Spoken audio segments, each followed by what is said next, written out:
Hello, beautiful friend. Thank you for being here. I was with a couple of friends yesterday who I really love dearly. We're very close in terms of being able to share what's really real. And they were sharing with me about somebody who's close to them who I've never met, who has had a lot of challenges and difficulties over the years. And they were sharing out of concern and care. It was not a gossipy conversation at all.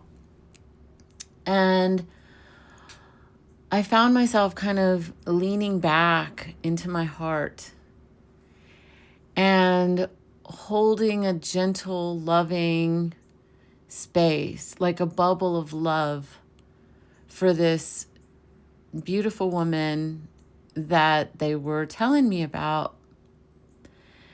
And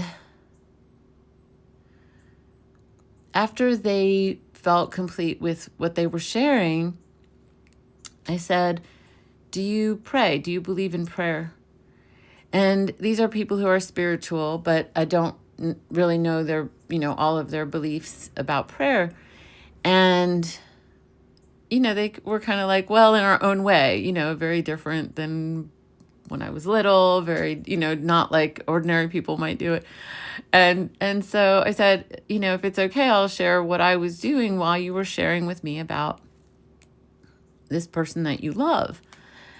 And we talked about it, and they were asking questions, and I said, it's almost as though if somebody's going through a rough time, there can be like 39 people looking at that person, tuned into the TV station of a vision of the rough time that person is having. And it helps if you're not up close. It helps if you're at a distance. And so I've been a coach for a lot of years.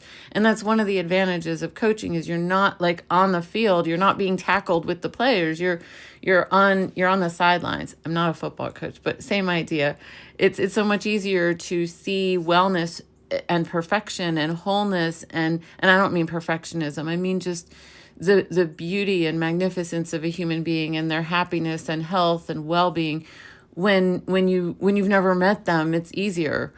And so I said, what I'm doing in my heart that makes my heart feel better, actually, but there's actually like metaphysical kooky awesomeness around this as well, is I tune into like a TV station in my imagination. It's kind of like an inner form of art. And I tune into my imagination and see her happy and well and healthy and well.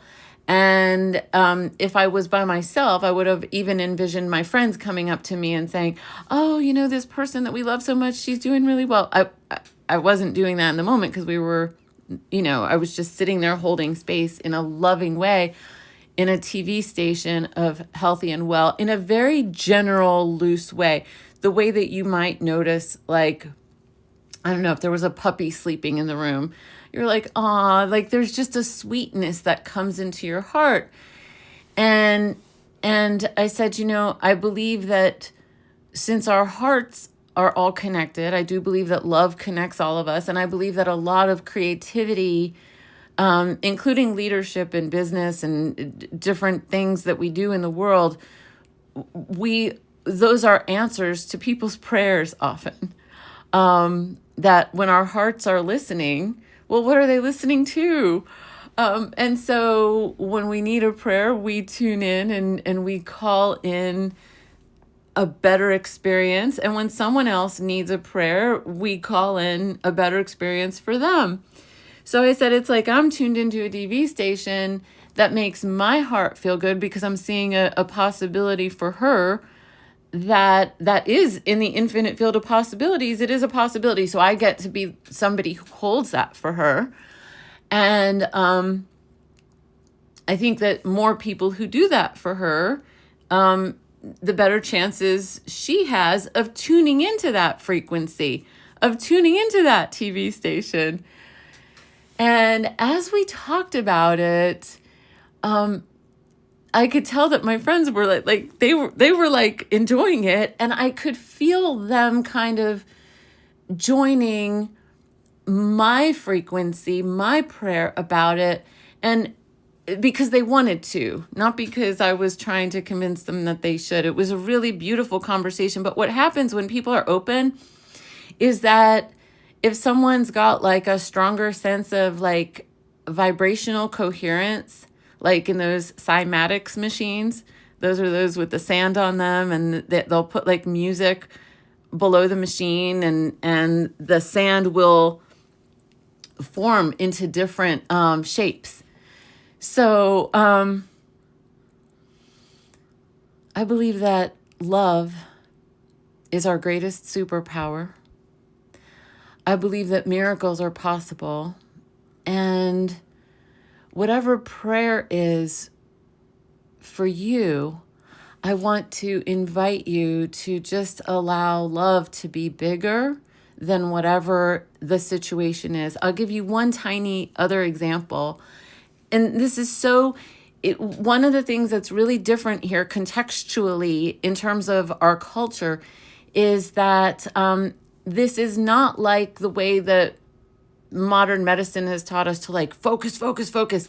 It's actually the opposite. It's like a step back. And then I'm going to invite you to join me in a meditation if you ever want to. So I worked with someone at one point who, and this happened with somebody else too. I didn't even mean for this to happen. It was funny. And she would always bite her nails, like chew them down to the crisp. And she had been doing this for a very, very long time. And I said, well, let's try something. And I said, if you'll allow me to, I will get some nail polish. She never wore nail polish ever. And I'll get clear nail polish that doesn't have any shine or anything. And I'll paint your nails. And what I did was, the intention was that I would offer love to her fingernails, that to see them just beautiful, and they deserve love, not anger, not resentment, not you need to be fixed. And she stopped biting her nails. And then I started working with someone else, and it was indirect, and he stopped biting his nails. And I was like, oh my God, like it was all in a period of like the same period of time. Love is magical. It's the place where miracles come from. And we all have access. And every single person who's here, you all are here because you believe that joy is worthy. You believe that joy is desirable and it's possible. And I remember one conversation here where I was talking with Pauline in France. We have conversations here that you can watch on video. And she was so concerned about climate change, and she was so seeking an answer in that moment. And when somebody's like that, oh my gosh, they want something so badly, I try to tune into something bigger in myself. And she was so concerned about climate change. She has young children, and so there's even more emphasis on the future in that way. And I said, do you believe in miracles? And she said, yes. And I said, I do too. So what if we hold a space for that? So I believe in possibility. I believe that options and solutions can come out of nowhere. And that is my wish for the world. So speaking of that, something that we did last year in response to one of my friends who was having a really, really, really rough time with what was going on politically here in the United States. She was so devastated and so upset. And, at Joy-Based Living, we're not here to fix people. We're not here to go, well, you should change it. We're here to like open arms. Here's where you are. I accept you and love you as you are. And without trying to fix them and without trying to be codependent or solve everything. And within the context of love, sometimes solutions appear that are also, again, general and indirect, but can also be very helpful. Who knows the power of love? And And so I said, she's into Joe Dispenza meditations. I really like his meditations as well. I've been doing them for a while. And there's one, and that's free, and it's called Walk for the World. And I said, what if we did Walk for the World, not together in the same room or at the same, in the same, she lives sometimes in a different city. But what if we did it at the same time? And we started doing it every Friday, one Friday a month or something. We did it like on a regular basis. And then we invited other people because we were enjoying it so much. So throughout the year, we did the first Friday and the third Sunday at 10 a.m. Central, 11 a.m. Eastern. And a few other friends have joined us. And the rule is you don't have to be there exactly on time. You could even do it anytime during the day or even the next day. Some people do. And we just do a check-in. And the other thing is it doesn't have to be that meditation. It can be any meditation where you're holding a wider space of love for the world. And the wild thing about it is that in this meditation, I'm so high afterwards. I'm literally so high. And I mean, she's started to feel better through the year. Now, who knows how much the meditation influenced that? I don't know that we'll ever be able to actually, accurately detail measure that. But hey, if we could, then it wouldn't be belief. It wouldn't be about believing in possibility. So let's just hold a wide space of love right now in our hearts for the whole world. And with that, I want to thank you